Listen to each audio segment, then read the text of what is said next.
എല്ലാവർക്കും നമസ്കാരം. പുതിയൊരു വീഡിയോയിലേക്ക് ഏവർക്കും ഹൃദ്യമായ സ്വാഗതം. ഇന്നത്തെ വീഡിയോ വളരെ സ്പെഷ്യൽ ആയിട്ടുള്ളൊരു വീഡിയോ ആണ്. അതായത് തുല്യതാ കോഴ്സ് പഠിക്കാൻ താല്പര്യം കാണിക്കുന്ന ആളുകൾക്ക് വേണ്ടിയിട്ടുള്ള ഒരു വീഡിയോ ആണ് ഇന്ന് ചെയ്യാൻ പോകുന്നത്. 2025-2027 വർഷത്തിലേക്കുള്ള ഹയർ സെക്കൻഡറി തുല്യതാ കോഴ്സിന്റെ അതായത് 10ാം ബാച്ചിന്റെ ഓൺലൈൻ രജിസ്ട്രേഷനുമായി ബന്ധപ്പെട്ട കാര്യമാണ് ഇന്ന് ഉൾപ്പെടുത്തിയിരിക്കുന്നത്. അപ്പോൾ അതുകൊണ്ട് തന്നെ നിങ്ങളുടെ അറിവിൽ ആരെങ്കിലും ഇത്തരത്തിലൊരു കോഴ്സ് ചെയ്യാൻ ആഗ്രഹിക്കുന്നുണ്ടെങ്കിൽ തീർച്ചയായിട്ടും അവരിലേക്ക് ഇതൊന്ന് അയച്ചു കൊടുത്ത് കാര്യങ്ങൾ അവരെ ബോധ്യപ്പെടുത്തുക. 100% ഉപകരിക്കുന്ന ഒരുപാട് ആളുകൾക്ക് ഇത്രയും കാലം 9 വർഷക്കാലത്തോളം, അതായത് 9 ബാച്ച് ഇപ്പോൾ പഠിച്ചിറങ്ങിക്കഴിഞ്ഞു. ഇത്രയും കാലയളവിൽ ഒരുപാട് ആളുകൾക്ക് നല്ലൊരു എക്സ്പീരിയൻസ് ഉണ്ടാക്കി കൊടുത്തിട്ടുള്ള ഒരു കോഴ്സാണിത്. മാത്രമല്ല അവരുടെ ജോലി സംബന്ധമായിട്ടുള്ള കാര്യങ്ങളിൽ പ്രൊമോഷന് വേണ്ടിയിട്ടും അതുപോലെ തന്നെ മറ്റ് പല ഹയർ സ്റ്റഡിക്ക് വേണ്ടിയിട്ടൊക്കെ ഉപയോഗിക്കാൻ പറ്റുന്ന തരത്തിലുള്ള ഒരു കോഴ്സാണിത്. ഇതിന് അഡ്മിഷൻ തുടങ്ങാൻ പോകുന്നത് 2025 മാർച്ച് 10-ാം തീയതി മുതലാണ്. അതായത് ഈ മാസം തന്നെയാണ് ഇതിൻ്റെ അഡ്മിഷൻ ഓപ്പൺ ചെയ്യുന്നത്.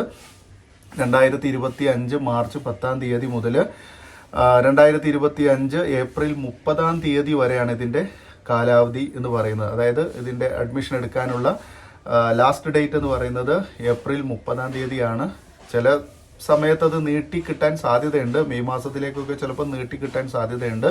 അതായത് ആളുകളുടെ ഈ പഠനത്തിന് വേണ്ടി തയ്യാറായി വന്നിട്ടുള്ള ആളുകളുടെ എണ്ണം കുറവാണെങ്കിൽ തീർച്ചയായിട്ടും ഇതിൻ്റെ രജിസ്ട്രേഷൻ കാലാവധി നീട്ടാൻ സാധ്യതയുണ്ട്. പക്ഷെ നിങ്ങൾ രജിസ്ട്രേഷൻ കാലാവധി നീട്ടുമെന്ന് വിചാരിച്ച് കാത്തിരിക്കേണ്ടതില്ല. താല്പര്യമുള്ളവരാണെങ്കിൽ തീർച്ചയായും നിങ്ങൾ ഈ ഒരു കോഴ്സിലേക്ക് രജിസ്റ്റർ ചെയ്യുക. ഓക്കെ, അപ്പോൾ ഇതിന് വേണ്ടിയിട്ട് നമ്മൾ കോഴ്സിൻ്റെ ഫീസ് പറയുന്നത് 2300 രൂപയാണ്. കോഴ്സിൻ്റെ ഫീസായിട്ട് പറയുന്നത് 2300 ആണ്. പക്ഷേ അഡ്മിഷനും അതുപോലെ രജിസ്ട്രേഷൻ ഫീസ് എല്ലാം ഉൾപ്പെടെ ടോട്ടൽ വരുന്നത് 2600 രൂപയാണ്. 2600 രൂപ. ഓക്കെ, അടുത്തുള്ള പഞ്ചായത്ത് അല്ലെങ്കിൽ മുനിസിപ്പാലിറ്റി അല്ലെങ്കിൽ കോർപ്പറേഷൻ, ഈ 3 തദ്ദേശ സ്വയംഭരണ സ്ഥാപനങ്ങളുമായി ബന്ധപ്പെട്ട് സാക്ഷരതാ മിഷന്റെ കോർഡിനേറ്റേഴ്സ് വർക്ക് ചെയ്യപ്പെടുന്നുണ്ട്. അപ്പോൾ ഈ കോർഡിനേറ്റേഴ്സിനെ നിങ്ങൾ നേരിട്ട് കണ്ടാൽ, കോർഡിനേറ്റർമാരെ നേരിട്ട് കണ്ടു കഴിഞ്ഞാൽ നിങ്ങൾക്ക് ഇതിൽ അഡ്മിഷൻ എടുക്കാവുന്നതാണ്. അപ്പോൾ അതിന് വേണ്ടിയിട്ട് SBIയുടെ ഒരു ചലാൻ ഫോം നിങ്ങൾക്ക് അവരിൽ നിന്ന് ലഭ്യമാക്കാം.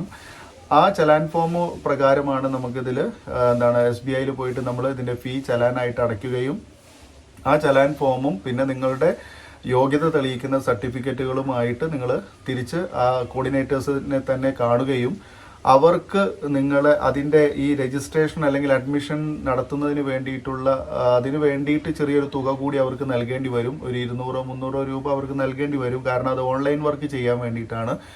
അപ്പോൾ അതുകൂടി കൊടുത്തു കഴിഞ്ഞാൽ നിങ്ങൾക്ക് അഡ്മിഷൻ നിങ്ങളുടെ പ്രോസസ്സ് കംപ്ലീറ്റ് ആകും. ഓക്കെ, പിന്നെ നിങ്ങൾക്ക് ക്ലാസ് എന്നാണ് തുടങ്ങുന്നത് എന്നതിനെ സംബന്ധിച്ച് കൃത്യമായുള്ള വിവരങ്ങളൊക്കെ അവരിലൂടെ നിങ്ങൾക്ക് അറിയാൻ സാധിക്കും.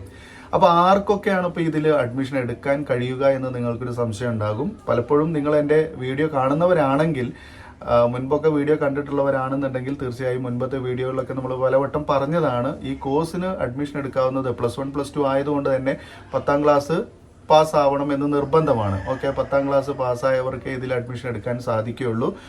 പിന്നെ 10ാം ക്ലാസ് പാസ്സായി എന്ന് പറഞ്ഞാൽ ഈ ലേറ്റസ്റ്റ് ഇപ്പോൾ നമ്മളുടെ റെഗുലർ സ്റ്റുഡൻസ് ഒക്കെ ഉണ്ടാകും. അതായത് +1-ന് +2-നൊക്കെ പോയിട്ട് തോറ്റിട്ട് റെഗുലറായിട്ട് പഠിക്കുന്ന വിദ്യാർത്ഥികൾ തോറ്റവരുണ്ടാകും. അതുപോലെ തന്നെ പഴയ കാലഘട്ടത്തിൽ 10ാം ക്ലാസ് കഴിഞ്ഞിട്ട് പ്രീ ഡിഗ്രി പഠിച്ച് പ്രീ ഡിഗ്രിക്ക് 1-2 വിഷയത്തിനൊക്കെ തോറ്റിട്ട് വീണ്ടും തുടർന്ന് പഠിക്കാൻ കഴിയാതിരുന്ന ആളുകളൊക്കെ ഉണ്ടാവുമല്ലോ. അപ്പോൾ അങ്ങനെയുള്ള ആളുകൾക്കൊക്കെ ഇതിൽ അഡ്മിഷൻ എടുക്കാം. പക്ഷെ നിങ്ങൾക്ക് ഇവിടെ ഒരു വയസ്സിൻ്റെ ഒരു മാനദണ്ഡം പറയുന്നുണ്ട്. ആ ഏജ് ലിമിറ്റ് എന്ന് പറയുന്നത് 22 വയസ്സ് പൂർത്തിയാവണം എന്നുള്ളതാണ്.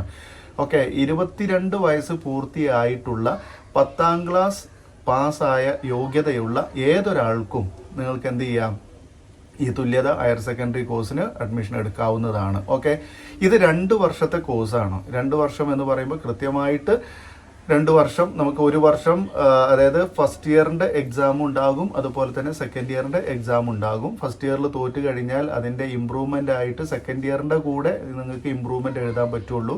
പുതിയ അതായത് നമ്മുടെ റെഗുലർ സ്റ്റുഡൻസിന് DHSE directorate of higher secondary education തയ്യാറാക്കുന്ന അതേ മാനുവൽ പ്രകാരം തന്നെയാണ് നിങ്ങളുടെയും, അതായത് ഈ പറയുന്ന തുല്യത ഹയർ സെക്കൻഡറിയിലും അതിന്റെ കോഴ്സുകളൊക്കെ സെറ്റ് ചെയ്തിരിക്കുന്നത്. 2 തരം കോഴ്സുകളാണ് കൊടുക്കുന്നത്. ഒന്നാമത്തേത് ഹ്യൂമാനിറ്റീസ് ആണ്, രണ്ടാമത്തേത് കൊമേഴ്സ് ആണ്. സയൻസ് വിഷയങ്ങൾ ഇതിലില്ല.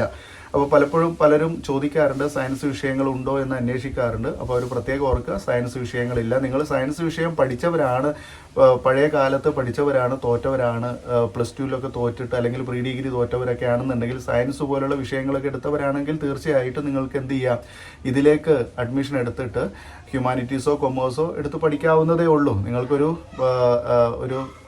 യോഗ്യത, +2 യോഗ്യത നിർബന്ധമാണെങ്കിൽ ഇത്തരം കാര്യങ്ങളെ ചെയ്യാൻ ഇനി മാർഗമുള്ളൂ. കാരണം പഴയ കാലത്ത് പഠിച്ചവർക്ക് അത് വീണ്ടും പഠിച്ചെടുക്കുന്നതിന് മറ്റു മാർഗങ്ങളൊന്നും ഇല്ല എന്നുള്ളത് പ്രത്യേകം ഓർക്കുക. ഓക്കെ, അപ്പോൾ ഇതിൻ്റെ ക്ലാസ്സുകൾ പിന്നെ മിക്കവാറും തുടങ്ങുന്നത് ഏകദേശം ഒരു ഓഗസ്റ്റ് സെപ്റ്റംബർ മാസമൊക്കെ ആയിട്ടായിരിക്കും. ഓക്കെ, അഡ്മിഷൻ കംപ്ലീറ്റ് ചെയ്ത് കഴിഞ്ഞാൽ ക്ലാസ്സുകൾ തീർച്ചയായിട്ടും ഓഗസ്റ്റ് സെപ്റ്റംബർ മാസങ്ങളിലൊക്കെ ആയിട്ട് ക്ലാസ്സുകൾ തുടങ്ങുന്നതുമായിരിക്കും. ഓക്കെ, അപ്പോൾ ഇതാണ് ഇതിൽ പ്രധാനമായിട്ടും ഉൾപ്പെടുത്തിയിട്ടുള്ളത്. അപ്പോൾ പ്രത്യേകം ഓർക്കുക, 2025-2027 വർഷത്തെ 10ാം ബാച്ചിലേക്കുള്ള കോഴ്സിൻ്റെ അഡ്മിഷനാണ് ഇപ്പോൾ നടക്കാൻ പോകുന്നത്. ഓക്കെ, മാത്രമല്ല ഇതിൽ പിന്നെ ഈ ഹയർ സെക്കൻഡറിയിൽ മാത്രമല്ല ഇവർ കോഴ്സ് കൊടുക്കുന്നത്, 4ാം ക്ലാസ്സിലേക്കും അതുപോലെ 7ാം ക്ലാസ്സിലേക്കും 10ാം ക്ലാസ്സിലേക്കൊക്കെ അഡ്മിഷൻ നടക്കും. അത് എല്ലാം ഒരുമിച്ച് തന്നെയാണ് ഉണ്ടാവുക. 4, 7, 10 ഹയർ സെക്കൻഡറി ക്ലാസ്സുകളിലെ തുല്യതാ കോഴ്സിലേക്കാണ് ഇപ്പോൾ അപേക്ഷ ക്ഷണിക്കാൻ പോകുന്നത്. മാർച്ച് 10 മുതലാണ് തുടങ്ങുക. അപ്പോൾ നിങ്ങൾ ധൃതി കാണിക്കേണ്ട ആവശ്യം വരുന്നില്ല, സമയമുണ്ട്. അപ്പോൾ ഏപ്രിൽ 30 വരെ നമുക്ക് പിഴ ഇല്ലാതെ, അതായത് ഫൈൻ ഇല്ലാതെ ഫീസ് അടക്കാനുള്ള സമയം തന്നിട്ടുണ്ട്. ഓക്കെ, ഞാൻ നേരത്തെ സൂചിപ്പിച്ചു, ചിലപ്പോൾ ഇതിൻ്റെ ഡേറ്റ് എക്സ്റ്റെൻഡ് ചെയ്യാനും സാധ്യത കൂടുതലാണ്. ഓക്കെ, അപ്പോൾ ഇത്രയും കാര്യങ്ങൾ മനസ്സിലായി എന്ന് വിചാരിക്കുന്നു. ഇനി കോഴ്സിന് നമ്മൾ അഡ്മിഷൻ എടുക്കുമ്പോൾ കൃത്യമായിട്ട് നമ്മൾ കൊടുക്കേണ്ട രേഖകൾ, പിന്നെ ഹയർ സെക്കൻഡറിക്ക് ആണെങ്കിൽ നമ്മൾ 10ാം ക്ലാസ്സിൻ്റെ സർട്ടിഫിക്കറ്റിൻ്റെ കോപ്പി, 10ാം ക്ലാസ് ഒറിജിനൽ സർട്ടിഫിക്കറ്റിൻ്റെ കോപ്പി കൊടുക്കണം. അതുപോലെ തന്നെ ആധാർ കാർഡിൻ്റെ കോപ്പി കൊടുക്കണം. പിന്നെ നമ്മളുടെ 2 ഫോട്ടോ കൊടുക്കണം. ഓക്കെ, പിന്നെ അവർ പറയുന്ന ഈ എമൗണ്ട് ഫീസും കൊടുക്കണം. ഓക്കെ, ഇതാണ് ചെയ്യേണ്ടത്. ഇനി 10ാം ക്ലാസ്സിലേക്കാണ് നിങ്ങൾ അഡ്മിഷൻ എടുക്കുന്നതെങ്കിൽ നിങ്ങൾ 7ാം ക്ലാസ് പാസ്സായ ആളായിരിക്കണം. 10ാം ക്ലാസ്സിലേക്ക് അഡ്മിഷൻ എടുക്കുകയാണെന്നുണ്ടെങ്കിൽ 7ാം ക്ലാസ് പാസ്സായതിൻ്റെ സർട്ടിഫിക്കറ്റ് സ്കൂളിൽ നിന്ന് നമുക്കൊരു പിന്നെ പോയാൽ 7ാം ക്ലാസ് വരെ പഠിച്ച് പാസ്സായതിൻ്റെ സർട്ടിഫിക്കറ്റ് നമുക്ക് സ്കൂളിൽ നിന്ന് കിട്ടും. ഓൾറെഡി നിങ്ങൾക്ക് കിട്ടിയിട്ടുണ്ടാകും. TC അല്ലാതെ നമുക്കൊരു ഫോം ഓഫ് അഫിഡവിറ്റ് പോലുള്ളൊരു സംഭവം കിട്ടും. ഓക്കെ, മുദ്ര പേപ്പറിൽ എഴുതിയിട്ടുള്ള. അപ്പോൾ അത് ഉണ്ടായാൽ മതി. പിന്നെ 4ാം ക്ലാസ്സിനും അതുപോലെ 7ാം ക്ലാസ്സിനൊക്കെ ഇതേപോലെ തന്നെയാണ്. ഓക്കെ, അപ്പോൾ ഇത്തരം കാര്യങ്ങളൊക്കെ ഡീറ്റെയിൽ ആയിട്ട് നിങ്ങൾക്ക് ഞാൻ മേൽ സൂചിപ്പിച്ച രീതിയിൽ നിങ്ങൾക്ക് പഞ്ചായത്ത് തലത്തിൽ പ്രവർത്തിക്കുന്ന കോർഡിനേറ്ററിൽ നിന്നോ അല്ലെങ്കിൽ നമ്മളുടെ മുനിസിപ്പാലിറ്റി തലത്തിലോ അല്ലെങ്കിൽ കോർപ്പറേഷൻ തലത്തിലോ ഒക്കെ പ്രവർത്തിക്കുന്ന സാക്ഷരതാ മിഷൻ കോർഡിനേറ്റേഴ്സിൽ നിന്ന് നിങ്ങൾക്ക് കൃത്യമായിട്ട് വിവരങ്ങൾ ലഭിക്കുന്നതാണ്. ഓക്കെ, ഈ പറഞ്ഞ കാര്യങ്ങളൊക്കെ നിങ്ങൾക്ക് ഉപകാരപ്പെട്ടെന്ന് കരുതട്ടെ. തീർച്ചയായിട്ടും ഈ വീഡിയോ നിങ്ങൾക്ക് ഉപകാരപ്പെടുകയാണെങ്കിൽ നിങ്ങൾ ലൈക്ക് ചെയ്യാൻ മറക്കരുത്. അതുപോലെ മാക്സിമം എല്ലാവരിലേക്കും ഷെയർ ചെയ്യുക. വീണ്ടും നമുക്ക് പുതിയൊരു വീഡിയോയിൽ കാണാം. വീഡിയോ കണ്ടിരുന്ന എല്ലാവർക്കും നന്ദി. Thanks for watching.